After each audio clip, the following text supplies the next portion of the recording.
Okay, good morning. Morning, sir. Good morning, sir. Okay. Okay, in the previous classes, we were seeing various kind of micro machining and nano machining techniques. So, what is the main peculiarity of a micro machining or nano machining? That means the machining. So, in the present scenario, what all things we need is mainly miniaturizing. So, our main motto is to miniaturize the components. So we go for miniaturization techniques, and one such is the micro machining and nano machining, where our machining process or molding process, anything will be done on the micro level or nano level. So that kind of machining is micro machining or nano machining, and we have seen the main advantages, the applications, etc. regarding this micro machining and nano machining, and many processes, the classifications. And the first one was the diamond turn machining, where, like usual turning operation, what we do is the usage of ultra precision and accurate lathe machines. Using a diamond tool, we do the turning like usual turning in a conventional practice. But here we will be able to have a accurate or high precision with the order of atomic level or in the nanometer levels we will be able to machine. So that was the diamond turn machining, and we have seen the main characteristics, process parameters, and their dependencies, everything we have seen. So this was the experimental setup for late. So you know that. Anyway, these were the applications and the material removal mechanism. Later we have seen abrasive flow machining. So abrasive flow machining. So this is also important because in the later stages we will see another machining operation, that is magnetorheological uh, machining, fluid flow machining, where there is a combination of abrasive flow machining and magnetorheological machining is used, and various other methods are there using the magnetic field. And although we feel like they are all similar, but we will see there are certain differences. So we will analyze each cases. Anyway, in the abrasive flow machining, what is that is we are using abrasive particles, right? We are using the abrasive particles where uh, the surface or edges everywhere, anywhere, the material is being removed using the erosion, right? Erosion. By how it is eroded? By flowing the abrasive media. That means here it is a mixture. There is a homogeneous mixture of the silicon carbide abrasive particles. Abrasive particles used here is the silicon carbide, which is mixed on the carrier fluid. A carrier fluid or transfer fluid is used here, which is mainly silicon oil or mineral oil or water, anything. So you have a carrier medium where the abrasive particles are mixed, and this mixture is flowing through the workpiece. And while flowing through the workpiece, what happens is the material is being eroded or the surface is being eroded. Thereby, you will be able to machine the surface or finish the surface. So this is mainly ideal for the interior surfaces, cavities, holes, creating holes, anything. And here what is the main thing is the material removal rate.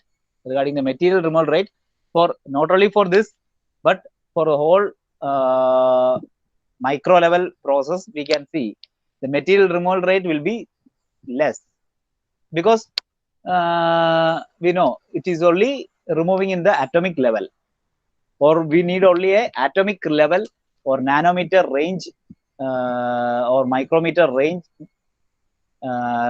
material removal is required.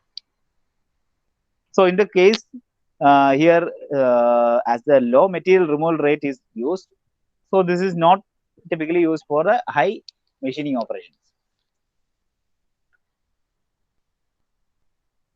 And these were about the abrasive flow machining. And you can see there are two types of abrasive flow machining, and or two ways we are doing the abrasive flow machining. In one case, what we have seen is it is unidirectional, or the unidirectional flow of the mixture. What all mixtures? Mixture means the abrasive particles and the carrier medium. So this particular mixture will flow in a single direction. So while moving in the single direction or entering through one point and leaving through another point, in that particular direction, when it is moving, it erodes the surface of the workpiece, and hence we can say the material removal is done. So that type of process is the one-way flow. You can see here there is a one-way flow AFM, or abrasive flow machining. In the other case, like the it is seen in the figure, you can see there are two pistons, the upper medium cylinder and the lower medium cylinder. Initially it will move, say, downwards. Both the cylinders or both the pistons are moving downward. Then what happens is the carrier medium containing the abrasive particles, that mixture as a whole, it will move downwards. And when both the pistons are moving upwards, then what happens is the carrier medium mixed with the abrasive particle, or the total mixture will be moved upwards. So this will be moving upward and downward, the whole mixture. So the same fluid is being used, and while having a two-way motion, then the workpiece, you can see here, the workpiece is kept here, and the enlarged image is shown in the right portion. There you can see the green part. Green part is the abrasive particle and how it plows the material surface. So while ploughing and while moving that, it will create the hole, or it will plough the material or remove the material from the material surface, and thereby the procedure. Okay, so this is the abrasive flow machining procedure. So these are the two types, one-way flow and two-way flow. In one-way flow, it is unidirectional. That means it is flowing in only one direction. In two-way flow, it is moving in two directions. So this is the abrasive flow machining. So we will see in another case. So in this case, we are just using the abrasive particles and a carrier fluid, and we are not giving any magnetic field or anything such like. And these were the key advantages. So by abrasive flow machining, we were able to have a improved surface quality. The surface quality is improved. Although the material removal rate is low, or the material is being removed is only a small portion, but we will be able to have a good or improved surface quality. And regarding the tolerance, tight or close tolerances where possible, then it produces the uniform, repeatable and predictable results. So the end products or the final products will be uniform, repeatable and also predictable. Next, regarding the timing, that is a downtime for setup and tool changing. Here, in this case, we have faster setup time or quicker tool changing can be possible. So you will be able to reduce the downtime and increase the uptime. So any machining process, it contains two types of time, that is uptime and downtime, where the uptime is the time which is productive, or the time where the machining is being conducted. So it is the required time. And the other thing, the wastage, the time which is waste or it is being idle, it is mainly used for tool setup time or tool changing time. So in this case, this time is reduced, or we have the faster setup time or tool changing time. Next, excellent process control. Here, the process control will be able to have an excellent process control. The control over the process is excellent. Now, able to process large parts. So large parts can be processed using the particular process. Now, deburring, radiusing, polishing. Deburring. So usually in after many machining process like grinding or slotting, shaping, anything, we'll see there are certain burrs. Even using the thermal machining also, thermal or chemical, any machining process, there will be some burrs on the surface. So in order to prevent the burrs or deburr, or using or for radiusing, making radius, polishing, anything, in this case we can do these all set of operations in a simultaneous manner. That is, deburring, radiusing and polishing performed simultaneously in a single operation. And finally, it can process dozen of holes or multiple passage parts simultaneously. That is the same thing, that is a simultaneous operation can be done using this particular operation, that is abrasive flow machining. Now these were the disadvantages or the limitations. First one, low MRR. Here we are removing the material only in the atomic level or nanometer or micro level. So the material removal rate will be very low. And it can machine blind holes. So since the usage of abrasive particles will be able to, not able, there are possibilities to have blind holes due to the extra ploughing action. And next, regarding the expense, it is quite expensive. So these were the three disadvantages, and also the various process parameters which may affect the quality, surface quality or material removal. So these were the process parameters. First one, media flow rate, the carrier medium. The carrier medium, that is silicon oil, mineral oil, water, etc. The flow rate of this media, carrier media. Then the pressure of the flow, the pressure of this particular carrier medium, whether the pressure is high or low. Then regarding the viscosity, how it is, whether it is highly viscous or it is of low viscous.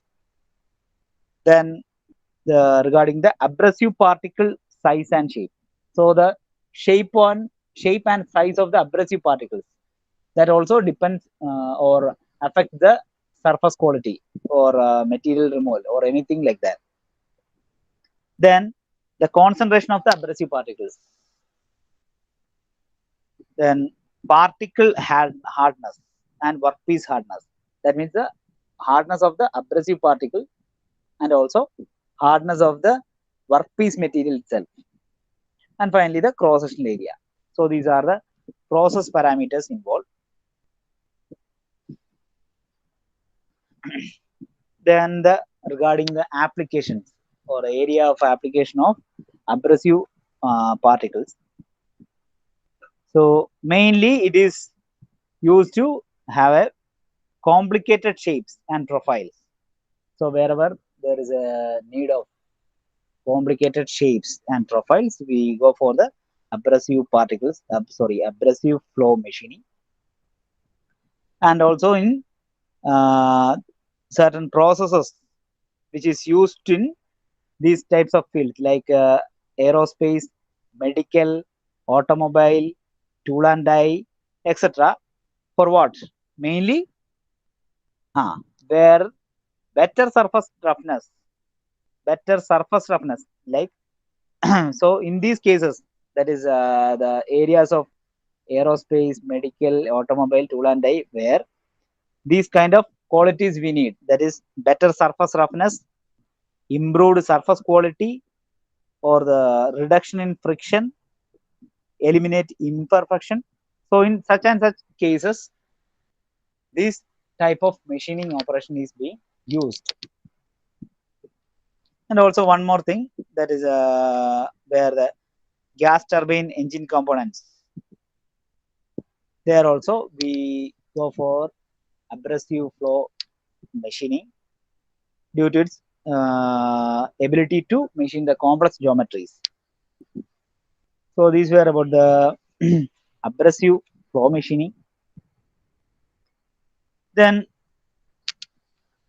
next we will move on to the certain processes where we use the magnetic field.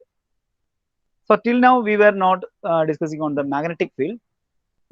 Now we'll see some other machining operations like magnetic abrasive finishing, magnetic float machining, magnetic abrasive flow machining, magnetic rheological fluid machining. In some cases, we use certain fluid named as magnetorheological fluid. So, what is a magnetorheological fluid? How it can be used? Why it is used? Like that, we will see. So, one by one, we will see. And the most basic thing is magnetic abrasive finishing. That is a basic thing where the magnetic field is being used for machining. So we will see what is a magnetic abrasive finishing. So magnetic abrasive finishing, by the name itself, you will get an idea. That is, it is a combination of magnetic field and abrasive machining. So we will use the abrasive nature of the abrasive particles. So using the abrasive particles, we machine the surface. But how the machining is being done using the abrasive particles, using the magnetic field in this particular operation. But what we see is the abrasive particles, its own do not have the magnetic property. So what we do is we incorporate some mechanism or some other particles which have the magnetic property in order to perform the the particular operation. So we'll see in this particular operation, that is magnetic abrasive finishing, how we can incorporate the magnetic property. So here in magnetic abrasive finishing, what we do is we take a mixture. We take a mixture of non-ferromagnetic abrasives. That is the abrasive particles. First of all, two components. That is, first component is abrasive particle, which is non-ferromagnetic. That means it is not having the magnetic property. And the second component is iron particles, which are ferromagnetic.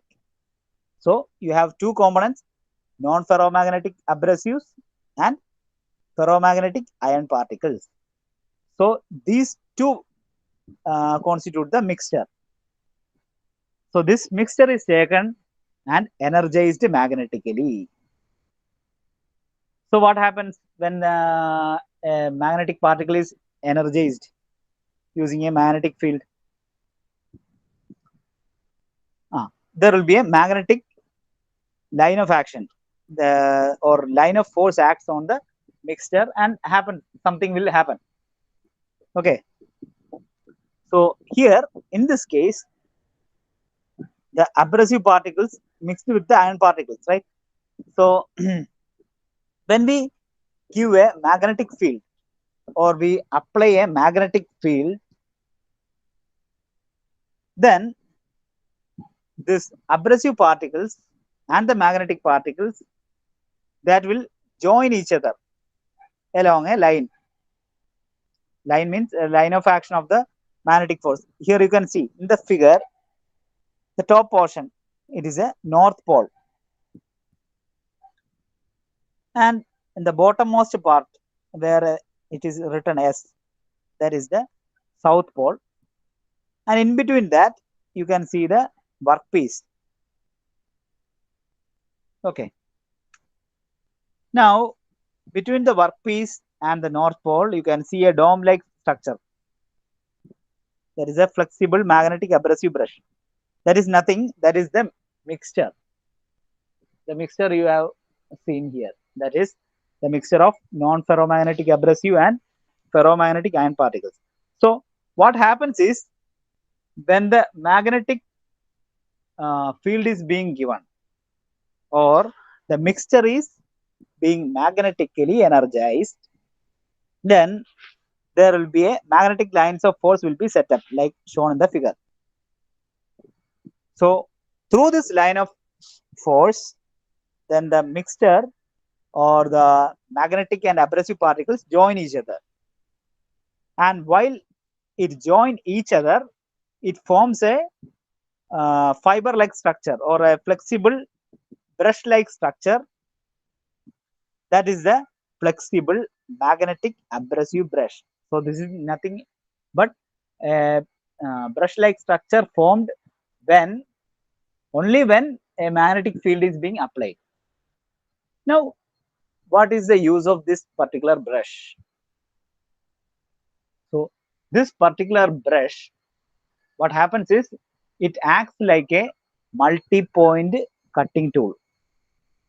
So like in the case of a milling, you will see multi-point cutting tools will be used, and while moving it will cut the material, or in the grinding and all, multi-point grinding tools or polishing tools, anything, there are multi-points.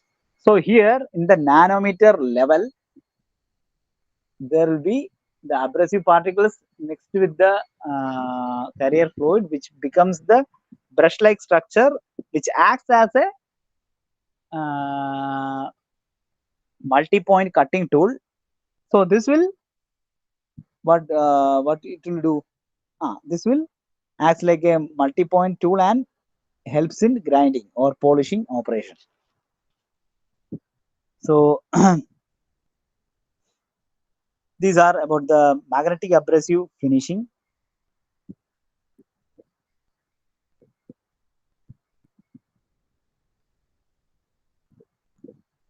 So you can see as it is moving, the finished surface is shown here in the white portion. It is moving in this particular direction. It is being fed. This is the finished surface,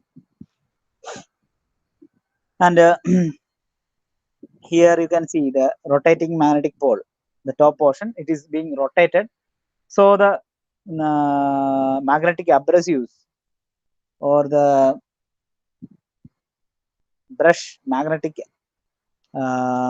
flexible magnetic abrasive brush formed here, it will be circulated or it is moved in a circular fashion, and while moving in the circular fashion, what happens is it grinds the surface and removes the material from there.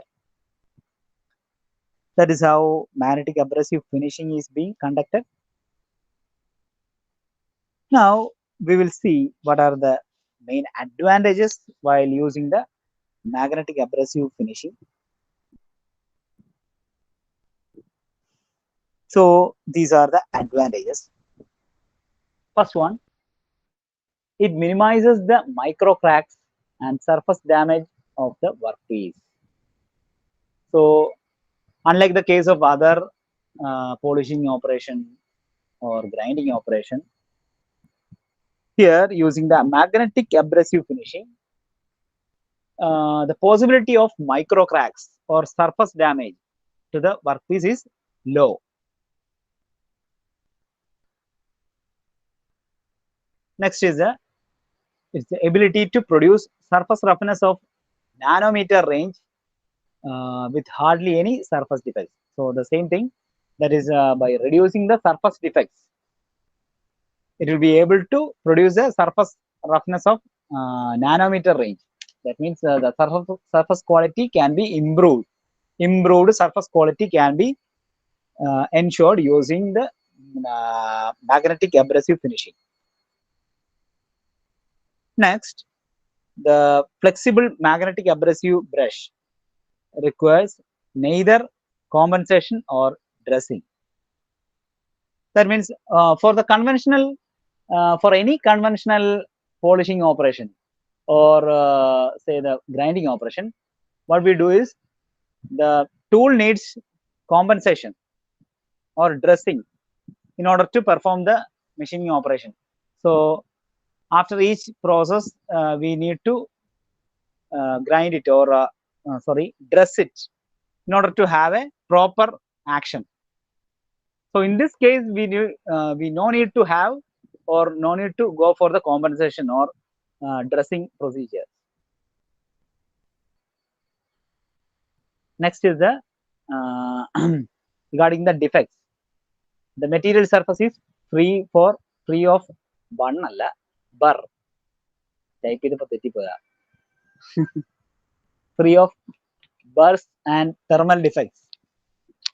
So in this case, we'll be able to have a surface quality uh, by preventing the bursts and also thermal defects. Next, regarding the energy consumption, low energy consumption. So here there is only low, or the energy consumption is low.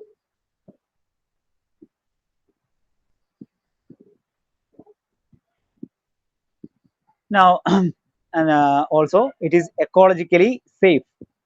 Less pollution is being created using the particular process.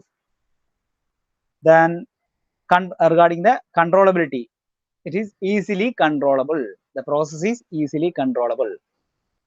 And also non-ferrous materials like aluminum, alloys of brass, alloys, etc., etc. So wide varieties of materials can be machined using the process. So these are the main advantages. Now we will see the applications where it is being used. So next hour also we'll continue. So before that, we'll take the attendance.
Attendance.